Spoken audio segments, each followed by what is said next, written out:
اور ضیاء الحق صاحب نے جہاں بہت اچھے کام کیے وہاں کچھ ایسے کام کر گئے جس کا خمیازہ قوم آج بھی بھگت رہی ہے، اور ان میں سب سے بڑا، میں جرم تو نہیں کہوں گا، سب سے بڑی کوتاہی جو ہوئی وہ 85 کا غیر جماعتی بنیادوں پر الیکشن تھا، اور اصل مقصد یہ تھا کہ سیاسی جماعتوں کو اس سارے پروسیس سے دور رکھا جائے۔ اس غیر سیاسی غیر جماعتی الیکشنز میں ظاہر ہے وہ لوگ سامنے آئے جو کاروباری طبقہ تھا، جو پیسے والے تھے، اور جن کا اپنے علاقوں میں، گاؤں میں، اپنے گوٹھوں میں، اپنے محلوں میں زیادہ اثر و رسوخ تھا۔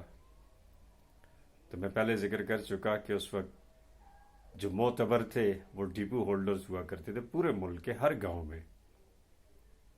تو اس طرح کے لوگ اس الیکشن میں آئے اور پھر وہ صوبائی اسمبلیز میں اور نیشنل اسمبلیز میں پہنچے۔ اس میں ایک بڑی تعداد ہے ایسے لوگوں کی۔ عموماً پاکستان میں کہا جاتا ہے نا کہ کاروباری طبقہ اس سیاسی ماحول میں بہت مضبوط ہے اور اس کا بڑا اثر و رسوخ ہے، تو اس کی بنیادی وجہ یہ تھی۔ 85 کے غیر جماعتی الیکشنز میں آنے والے 80% لوگ جو پارلیمنٹیرینز ہیں، 2022 تک کی اسمبلیوں کو اٹھا کے دیکھ لیں تو آپ کو 80% 85 کی اسمبلی کے لوگ نظر آئیں گے، یا ان کی اب اولادیں نظر آئیں گی، جنہوں نے اس کے بعد ہر آنے والی گورنمنٹ میں لوٹا بن کے، پارٹی بدل کے، نظریے کو چھوڑ کے، اپنے مفادات کو سامنے رکھ کے ہر پارٹی کا ساتھ دیا جس کا انہیں یقین تھا کہ وہ اگلی بار الیکشن میں جیتے گی۔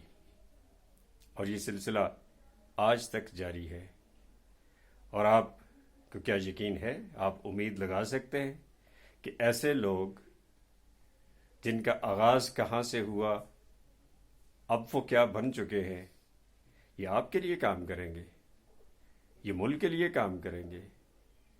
ایسا ہرگز نہیں ہوگا۔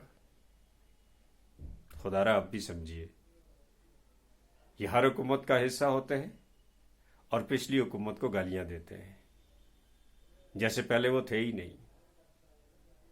اگر آپ کو میری باتوں کا یقین نہ آئے تو موجودہ اسمبلی کے تمام پارلیمنٹ کے اندر جو لوگ موجود ہیں ان کا ذرا ماضی تو دیکھیے، ان کا آغاز کس اسمبلی سے ہوا اور اب تک وہ کتنی پارٹیاں بدل چکے ہیں۔ تو یہی سارے دوست ہیں جو لوٹے ہیں، جو الیکٹیبلز ہیں، جو پینترا بدلتے ہیں، تو مضبوط سے مضبوط تر لوگ شکست سے دوچار ہوتے ہیں۔ اور آج عمران خان یہی کچھ انہی کے ہاتھوں اپنی آن شان بان لٹ رہا ہے۔ وہ بھی خواب لے کر آیا تھا، وہ خواب بھی ٹوٹے، اور اس نے خواب پاکستانی نوجوان کو دکھائے تھے، وہ بری طرح مایوس ہے۔ اس پاکستانی نوجوان کے وہ سارے خواب چکنا چور ہو گئے۔ اگر عمران خان صبر کر جاتے، 2018 کے الیکشن میں الیکٹیبلز کا سہارا نہ لیتے، تو میں یقین سے کہہ سکتا ہوں کہ 2023 میں اس کے اپنی پارٹی کے ورکرز اس کے ساتھ ہوتے اور وہ 2/3 اکثریت کے ساتھ آتا۔ لیکن ایسا شاید مقتدر اداروں کو مقصود نہ تھا۔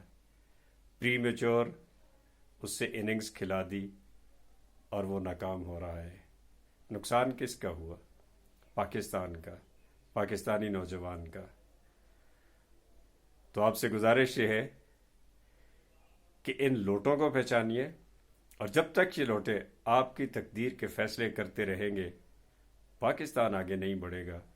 آپ کی نوجوان نسل جو ہماری آنے والی ہے، اس کے مفادات کا تحفظ نہیں ہو پائے گا۔ سوچئے سمجھیے. اور الیکشنز اس وقت بھی ہو رہے ہیں پاکستان میں. پاکستان کے مختلف اضلاع میں بلدیاتی الیکشنز ہیں.